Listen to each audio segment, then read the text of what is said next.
តើខែឆ្នាំរបស់អ្នកជាមនុស្សបែបណា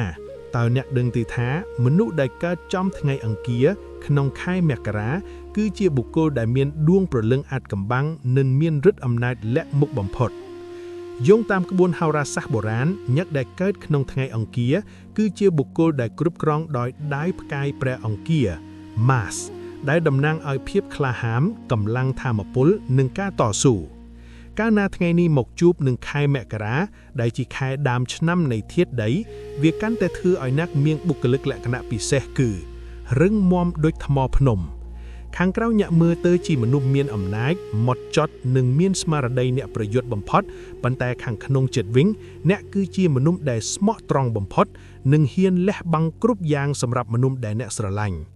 ចំណុចខ្សោយធំបំផុតដែលក្បួនតម្រាបានប្រមាននោះគឺភាពឆេវឆាវនិងការទុកចិត្តមនុស្សលឿនពេកដែលធ្វើឲ្យអ្នកងាយនឹងចាញ់បោកគេតាមរយៈការប្រើល្បិចបញ្ចោលលើកជើងឬការប្រើអារម្មណ៍មកបង្អាប់កិត្តិយសរបស់អ្នកអ្វីដែលអ្នកត្រូវប្រយ័ត្នបំផុតក្នុងជីវិតគឺមនុស្សដែលចូលមកអែបអបបញ្ចោលលើកតម្កើងដើម្បីឲ្យអ្នកចេញមុខការពារឬចេញទ្រព្យជំនួសពួកគេតាមក្បួនច្បាប់កម្មផលអ្នកគួរប្រយ័ត្នការសេពគប់ជនពាលដែលបន្លំខ្លួនមកនៅក្នុងរូបភាពជាអ្នកស្មោះត្រង់បំផុតព្រោះភាពចិត្តសឿងនិងភាពចង់ឈ្នះរបស់អ្នកអាចនឹងត្រូវគេយកមកធ្វើជាឈ្នន់ដើម្បីកេងចំណេញដែលធ្វើឲ្យអ្នកខាតបង់ទាំងទ្រព្យសម្បត្តិនិងបាត់បង់សេចក្តីសុខក្នុងគ្រួសារ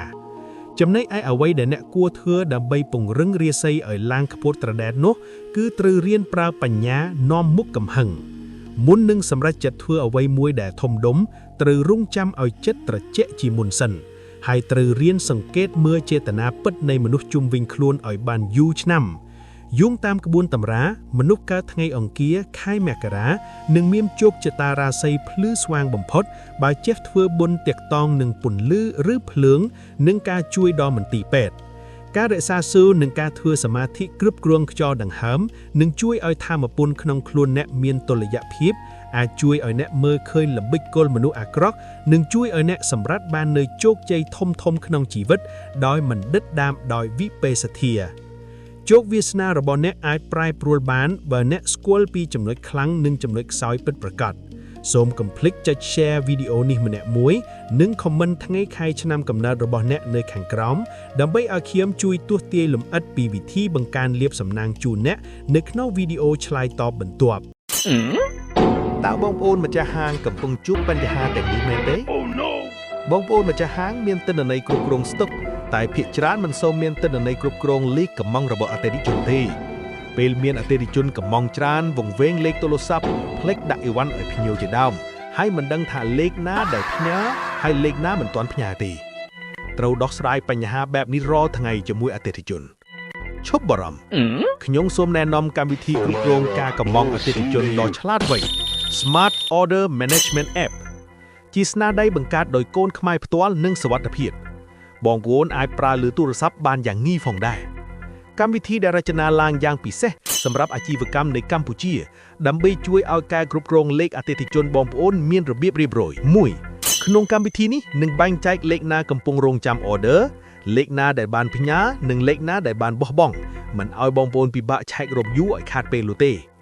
2វាមានកន្លែងឲ្យបងប្អូនដាក់លេខអតិថិជនឈ្មោះអេវ៉ាន់ទីតាំងតម្លៃនិងថ្ងៃទីផងដែរវានឹងតម្រៀបតាមលំដាប់លំដោយដោយទៅតាមថ្ងៃខ្លួនឯងវាមានប៊ូតុងអូតូបងប្អូនគ្រាន់តែចុចបញ្ជាប៊ូតុងរងចាំបានផ្ញើឬបោះបង់ប៉ុណ្ណោះវាក៏មានតម្លៃសរុបផងដែរបងប្អូនលក់បានប៉ុន្មានវានឹងបង្ហាញតម្លៃសរុបពីការលក់តែម្ដងក្នុងលេខនីមួយៗបងប្អូនគ្រាន់តែចុចសញ្ញា call វានឹងនាំលេខចូលទៅកន្លែង call តែម្ដង order tracking ឆែកដឹងភ្លាមថាលេខអតិថិជនណាកំពុងរងចាំបានផ្ញើឬបានបញ្ជូន status updates ហេតុអ្វីត្រូវជ្រើសរើសសេវាកម្មរបស់ You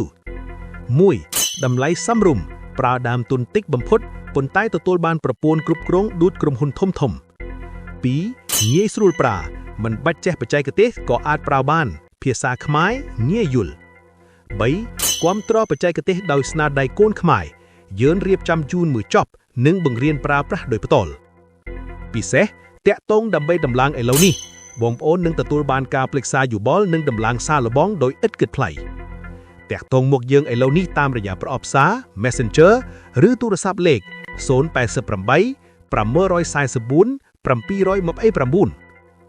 ទំនើបកម្មអាជីវកម្មរបស់បងប្អូនចាប់ផ្ដើមពីការគ្រប់គ្រងដ៏ត្រឹមត្រូវ